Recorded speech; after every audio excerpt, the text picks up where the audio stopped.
প্রিয় বন্ধুরা, নতুন আরেকটা ভিডিও নিয়ে হাজির হলাম। সেই নাবারণের কিছু মাছ বাজারের দৃশ্য তুলে ধরছি। তো বন্ধুরা, ভিডিওটি লং হবে, অবশ্যই সঙ্গে থাকবেন, দেখতে থাকুন।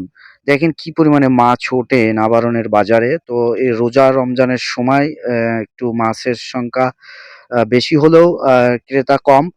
তো এখন চলে যাচ্ছি সরাসরি, সেই মাছের ডাক হচ্ছে ট্যাংরা মাছ। তো সেই চাষের ট্যাংরা, দেশি ট্যাংরা।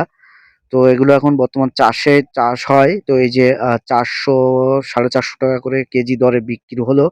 এই মাছগুলো সব দেশি ট্যাংরা।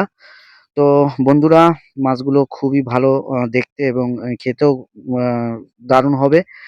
তো অনেক লোক দেখছে। তো আমাদের যারা কনটেন্ট ক্রিয়েট করি, তাদের ঘুরে, ঘুরে ভিডিও করতে হয়। অনেক সমস্যার সম্মুখীন হতে হয়, অনেক প্রশ্নবিদ্ধ হতে হয়। তো প্রিয় বন্ধুরা, বড়, বড় তেলাপিয়ার সাইজও দেখুন। তো ভিডিওটা ভালো লাগলে শেয়ার করবেন।